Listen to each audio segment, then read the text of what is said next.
আসসালামু আলাইকুম। আজকের ভিডিওটাতে কিঞ্চিত আওয়ামী লীগকে বাম্বু দেওয়া হবে। গভীরভাবে ইতে আছে ইউনূস পতন হবে আর ওরা দেশে ঢুকে যাবে। আয় আয় বাংলাদেশে আয়। কয়দিন আগে দেখছিস না, তোরা যতবার লম্প ঝম্প করবি ততবার বিপদে পড়বি। কয়দিন আগে ব্যান হইছিস না এক ফাজলামি কইরা, এর আগে 32 নম্বর খাইয়া দিছি না, এর আগে একবার পাকনামি করছিল না, তোর বাপের বিচি টাইনা ধরে তোর মেরে ফেলছে না বাংলাদেশের মানুষ। ডালিম ভাই এক বিচিতে ধরছে, রাশেদ ভাই আর এক বিচিতে, নূর ভাই মাঝখানের ইসলাম ধরে টান দিয়া ছিঁড়া ফেলছে না। তোর বাপেরে বাল ফেলাইতে পারছিস? তোর মারে 45 মিনিটের সময় দিয়ে বাংলাদেশের মানুষ পলায় গেছিস। 14 গোষ্ঠী সব পৃথিবীর ইতিহাসে এরকম ঘটনা ঘটে নাই। গ্রামের মেম্বার থেকে শুরু করে বাইতুল মোকাররমের খতিব সব একসাথে পলাইছিস, একদম পুরো গোষ্ঠী শুদ্ধ পলাইছিস। এই কথা তোদেরকে গত 5 বছর অসংখ্যবার বলে এসছি।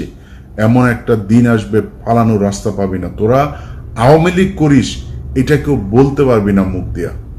এসছে সেই দিন, অস্বীকার করছিস, ভাব দেখাইছিস। সেই 75-এর দিন আর নাই, এখন আসবে। এখন তোদের এমন অবস্থা হয়েছে যে তোরা সারা দেশে ভাই আমি আওয়ামী লীগ করি না, আমি জামাত করি, বিএনপি করি, মাফ করে দেন আমারে। এই অবস্থা হয়েছে না তোদের? বিএনপি এই ইশরাক, এই যে এখন যিনি মেয়রের ইনিয়া যেটা চলছে, সেই এই ইশরাক তোদেরকে বলছিল যে পুলিশ ছাড়া মাঠে আয়।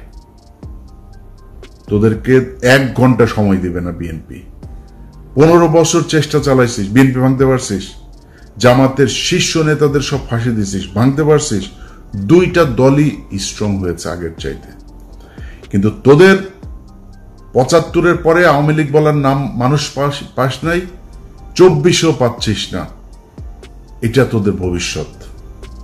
যেদিন আবার মনে কর খুব হাইপোথেটিক্যালি একটা সময় আসবে, তুই আবার ক্ষমতায় আসবি, আবার তোদের এই একই অবস্থা হবে যদি চরিত্র পরিবর্তন করতে না পারিস। যেই নামে আসিক, আওয়ামী লীগ নামে তোরা নির্বাচন করবি, এই স্বপ্ন দেখিস না।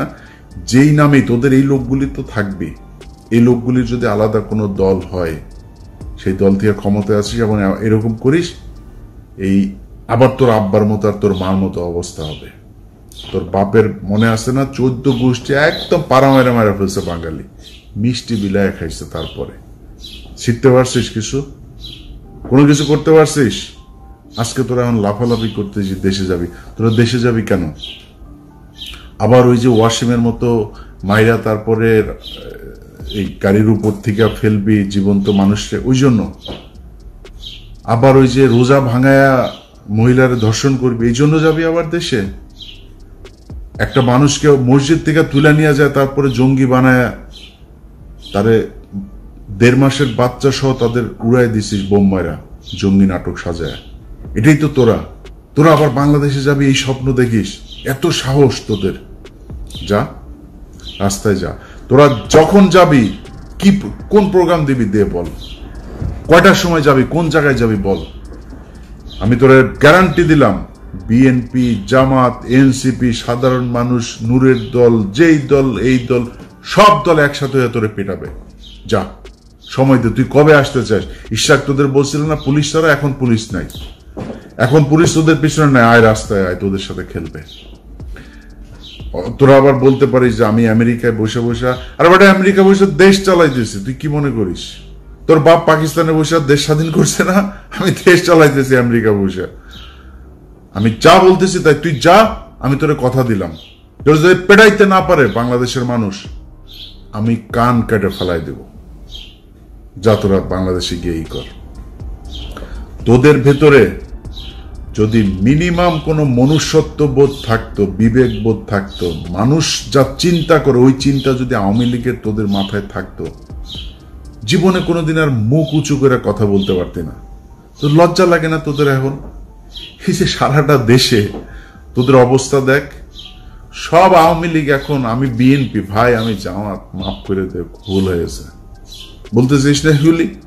সারাটা দেশে তোদের এক অবস্থা, লজ্জা করে না? এই লজ্জা তোরা মনে কর, কথার কথা তোরা আবার আসলি, ক্ষমতায় আসলি, আবার ফের ক্ষমতায় আসার পরে তারপরে তোরা দেশ চালাইলি, বিএনপি জামাতটা পিডিআইটিটা আবার সোজা করে ফেললি। এই যে গত 9 মাস, কালকে তোর হাসিনা ক্ষমতায় আসলো, মনে কর কালকে হাসিনা ক্ষমতায় এলো, ইউনূস চলে গেল, যেমনটা শিরোনামে বলছিলাম, তোরা দেশ চালানো শুরু করলি। এই 9 মাসের ক্ষত, এই যে অপমান, এটার জবাব কি দিবি? তোরা তো বলতিস, আমরা তো 5 বছর বলতাম যে তোদের একদিন সময় আসবে আওয়ামী লীগ নামের উপরে মার খাবি, খালি শুনবে আওয়ামী লীগ মার খাবি। রাস্তায় মার খাচ্ছিস না, মিছিল করছিস, তোরা গণধুলাই খাচ্ছিস। এদিন এই যে লোকটার জন্য আমার খুব মায়া লাগে, এই যে অভিনেতা ওর নাম কি, সিদ্দিক, এই লোক বেচারারে ছেড়ে দেওয়া উচিত। এ কমেডিয়ান, এখন নুসরাতের ধরেন জিনিস আছে, নুসরাত জিনিস দিয়া ছাড়া পেয়ে গেছে, এখন ওর তো জিনিস নেই, ও ছাড়া পাবে কেমন? ওরা জেলে ঢুকা গেছে। যাই হোক, খালি জামাত আওয়ামী লীগের পক্ষে একদিন কথা বলছিল, ওই যে নমিনেশন আনতে যায়, কি পেটানো ওটা পেটাইছে। দেখ, ওদের লজ্জা শরম কোনো কিছু যদি থাকে জীবনে, আর এই হুমকি দেওয়ার সাহস পাইতে না। এখন তোরা হুমকি দিস, লগি বইটা নিয়ে, কালকে আওয়ামী লীগের বিভিন্ন পেজে টেজে ওরা রাতে না পারে দেশে চলে আসে, এরকম এক পরিস্থিতি। লগি বইটা নিয়ে তারা নাকি মারা ফেলবে, খায় ফেলবে, একটা কেউ যেতে দিবি না, বেরোতে দিবি না। কই যাবে রে? বাংলাদেশের বিএনপি জামাতের লোকজন এই দেশেই ছিল, এই দেশেই আছে, এই দেশেই থাকবে। এনসিপির লোকজন এই দেশেই থাকবে। দেশে তাদের মধ্যে অনেক সমস্যা হবে, অনেক গ্যাঞ্জাম হবে তাদের নিজেদের মধ্যে, তারা দেশ ছেড়ে যাবে। তোরা দেশ ছেড়া পারবে? তোরা সারা জীবন তোদের 14 গোষ্ঠী বিয়েও করছে, বাইরে বিয়েও করছে বিধর্মীদের সাথে, তারপরে তোদের কিছু হইলেই দেশের বাইরে যাওয়া, এগুলো তোদের কাজ। খালেদা জিয়ারা পাঠাইতে পারে না, তুই এর আগেও দেশ থেকে পাঠাইতে পারে নাই, তোরা চলে গেছিস। তারপরে এই সমঝোতা করে তারপরে তোরা আসছিস মঈনুদ্দিন ফখরুদ্দিনের সেফ এক্সিট দিবি, এগুলো বলে, এগুলো তোদের কাজ। তোর বাপ 4 দিনের চোরাই মন্ত্রী হয়েছে, তোদের বাপেদের বইতে লেখা, চোরাই মন্ত্রী হয়ে আসছে পাকিস্তানে যায়। 7ই মার্চ বাংলাদেশের মানুষ স্বাধীনতা চেয়েছিল, তোর বাপ পাকিস্তানের সাথে আলোচনা করতে করতে 24-25 মাস পর্যন্ত নিয়ে গিয়েছে। তোদের চরিত্র এটা, চুরি করে পলায় তারপরে থাকা। সাহস যদি থাকে এই দেশে, বাংলাদেশে বিএনপির আছে, জামাতের আছে, এনসিপির আছে, বাংলাদেশের সাধারণ মানুষের আছে যারা আওয়ামী বিরোধী। তোরা পৃথিবীর মধ্যে সবচেয়ে কাপুরুষ। তোদের যখন ক্ষমতা থাকে, পুলিশ থাকে পেছনে, তখন তোরা বিশাল ব্যাটাগিরি দেখাইতে পারে, পেটায় মানুষের রাস্তার মধ্যে মানুষকে তোরা পেটায় মারতে পারিস, এর বাইরে পারিস না। তোরা এর পরের বার মনে কর, এই যে যা যা করছিস, আমি আগেও বলেছি, যত তোরা কামড়াইতে যাবি তোদের কিন্তু বিপদ তত আসবে। এরপরে কিন্তু হঠাৎ করে তোর ওই টুঙ্গিপাড়া যায় কিন্তু হিসু করে দিয়ে আসবে পাবলিক, একদম চুরমার করে ভাঙচুর করে দিবে। 32 নম্বর ভাঙছি, ফালাইতে পারছিস কিছু? কোন বাল ফালাইতে পারছিস? 32 নম্বর 1 ঘন্টা নোটিসে ভেঙে দিছি, কিছু করতে পারছিস? পারবিও না। টুঙ্গিপাড়া পাঠাই দিব, কিন্তু পারবি না কিছু করতে। ই করবি, মানুষকে খেপাবি, মানুষ কিন্তু তোদের উপর প্রচন্ড খেপে আছে, মানুষ এখনো সেই জায়গায় আর যাইতে চায় না। তোরা এই দেশের এতিম পোলাপান, এগুলোরে তোরা রাতের বেলা রাতের আধারে মারছিস, মারা তারপরে সংসদে হাসাহাসি করে কথা বলছিস। এটা তোদের শাস্তি শুরু হয়েছে। এই শাস্তি থেকে বের হওয়া এত সহজ না। আল্লাহ তোরা যে পরিমাণে করছিস, এই গত 15 বছর তোরা বিএনপি জামাতের বিরুদ্ধে কাজ করিস নাই, তোরা সরাসরি আল্লাহর বিরুদ্ধে কাজ করছিস, এখনো করছিস। তোদের বাপ এই যে জয় প্রতিদিন ইংলিশে পোস্ট করে, তুই ইংলিশে পোস্ট করিস কেন? আচ্ছা, তোর বাংলাদেশ নিয়ে না তোরা রাজনীতি করিস? বাচ্চা কোথাকার বাচ্চার সারাদিনের কাজ হইলে বাংলাদেশে কেমনে জঙ্গি বানাবে মানুষ। আরে ভাই, আমার বাংলাদেশের মানুষ 80% মানুষ টুপি পরে, এখন ওইটা ছবি নেয়, একটা মিছিল হয়েছে, ছবি নেয়, সেটা নিয়ে দেয় বাংলাদেশে নাকি আইএসআই নাকি বাংলাদেশ দখল করে ফেলেছে। শুয়োরের বাচ্চা, এত খারাপ মানুষ ওরা সারাটা বছর, এই 15টা বছর ওরা ইসলামের বিরুদ্ধে যুদ্ধ করেছে, ওরা আল্লাহর বিরুদ্ধে যুদ্ধ করেছে, তার পানিশমেন্ট আজকে তারা পাচ্ছে। এখন আবার ফাল পারে। এত তাড়াতাড়ি তোদের পানিশমেন্ট শেষ, এটা মনে হয় তোদের কাছে? সময় আছে, এখনো মাপ চা, ছোট্ট একটা গ্রুপ হইলেও মাপ চা, যে আমরা মাপ চাই, আমাদের এই ভুল হয়েছে, আমরা বাংলাদেশে থাকতে চাই, রাজনীতিও যদি করতে চাই তাহলে ওইগুলি সব মাপ চায়া টায়া তারপরে ওদের থেকে সরে আসতে হবে। এই শেখ পরিবারে ওদের জন্মই জাউরা, এই যে শেখ মুজিব, এই শালা ছিল জাউরা, ওরে তো বাপ তো ওইখানকার, মার পেট হয়ে গেছিল প্রেম কইরা, সেই শালা বিয়ে করে না, আরেকজনের ঘাড়ের মধ্যে, লুৎফুর রহমানের ঘাড়ের মধ্যে ফেলাই দিছে, ফেলাই দিয়া তো পেটওয়ালা মাগিরে নিয়ে আইসা তো এখন মুজিব তো পয়দা নিছে, পয়দা তো জাউরা, তো এই জাউরার মানে পুরা বংশ জাউরা শালারা। এদের কথাবার্তা, এদের কাজ কাম একটা ভালো পাবেন, আল্লাহর কসম করে বললাম ভাই, এই পুরা শেখ পরিবারে একটা দেখান ভালো, একজন ভালো মানুষ আপনি দেখান।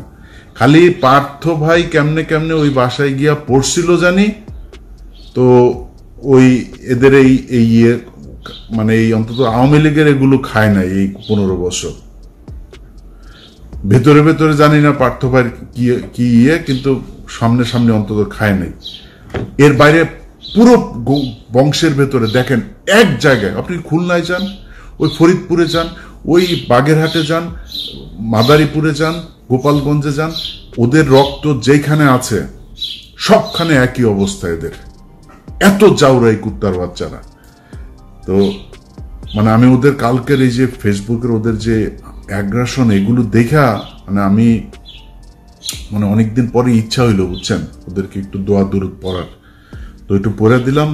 অনেকের কাছে খারাপ লেগেছে, ভাবছে আওয়ামী লীগের এইভাবে বলতে হবে ভাই, যারে আপনি কুত্তারে তো কুত্তা ছাড়া কি বলবেন, ওরে ডাক দিবেন এই শেখ মুজিবের দিকে, কুত্তারে তো কুত্তা বলেই ডাকবেন, মানে শীষ দিবেন বা কিছু একটা বলে রাখবেন, বাট নাম তো কুকুরই। অতএব আওয়ামী লীগরে ওদের সাথে যদি আপনি কথা বলতে চান, ওদের সাথে ডিল করতে গেলে আপনি কোনো ঠান্ডা মাথায় ডিল করতে পারবেন না। একটা দোকানের মাচায় বসবেন, ওদের একজন থাকবে, আপনারা 50 জন, ওই শালার সাথে পারবেন না। পয়দা তো হয়েছে ওই যে বর্ডারের ওই পাশে অনেকগুলো মিলা দাদারা মিলা তারপরে আকাম করে ছেড়ে দিছে না, এগুলি এমন আইসা ফুটফুটে সুন্দর ছাত্রলীগ, ফুটফুটে সুন্দর যুবলীগ, এগুলি হয়েছে। তো ওদের চরিত্র কি হবে আমার বলেন, ঠিক হইতে পারবে না তো, কারণ ব্রেন তো ধরেন মানে বিকৃত যৌনাচারের মাধ্যমে তৈরি হয়েছে, তো এগুলোর ব্রেন ঠিক নেই। এদেরকে এইভাবেই বলতে হবে।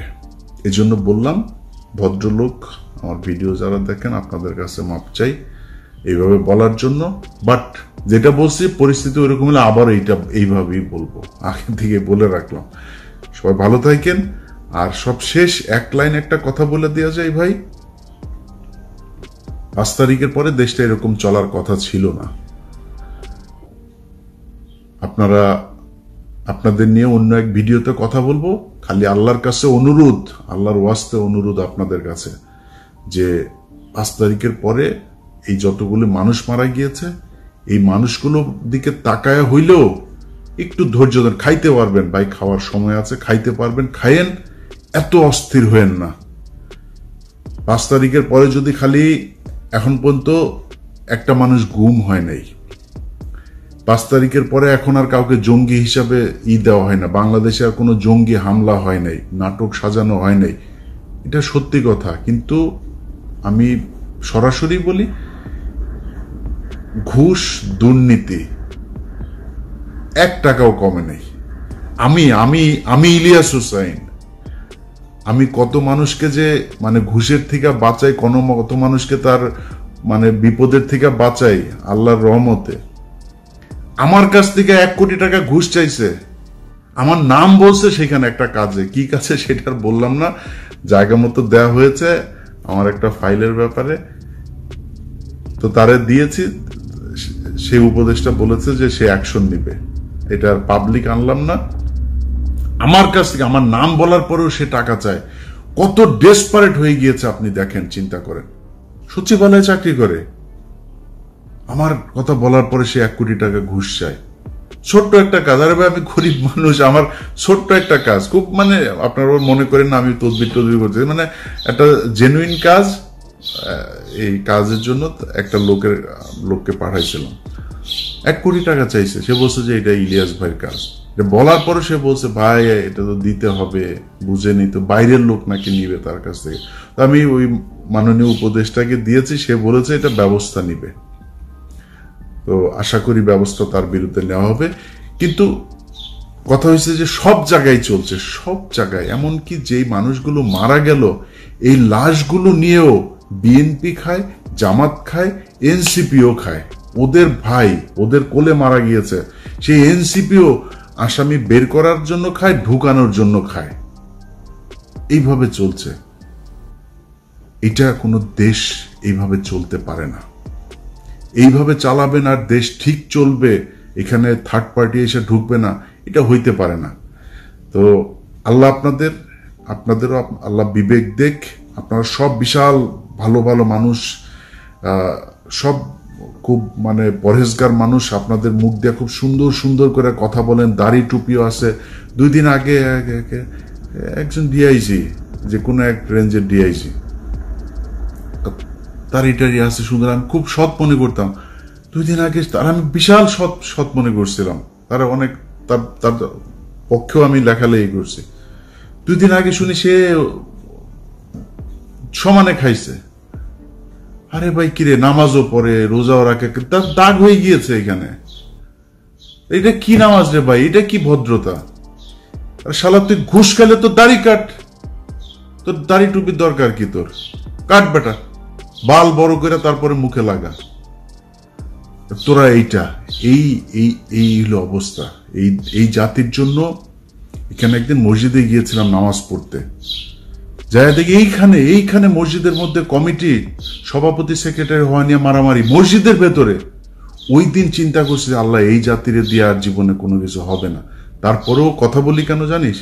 তোদের নিয়ে কথা বলি খালি পাশের এই 3 দিকে খালি ইন্ডিয়া আছে, এছাড়া বিশ্বাস করেন জীবনে এই জাতির নিয়ে কোনো কিছু নিয়ে কথা বলতাম না। নিজের মতো নিজে কোনো এক দেশে থাকতাম, চুপচাপ দেশে থাকলো দেশের মতো থাকতাম, অন্তত ইন্ডিয়ার এইটা হইতো না। এখন সমস্যাটা তো হলো ইন্ডিয়া কি করে, মারে আমাদেরকে, মানে একদম সরাসরি কিল করে, কিলার নিয়ে এসে তারপরে মেরে ফেলে।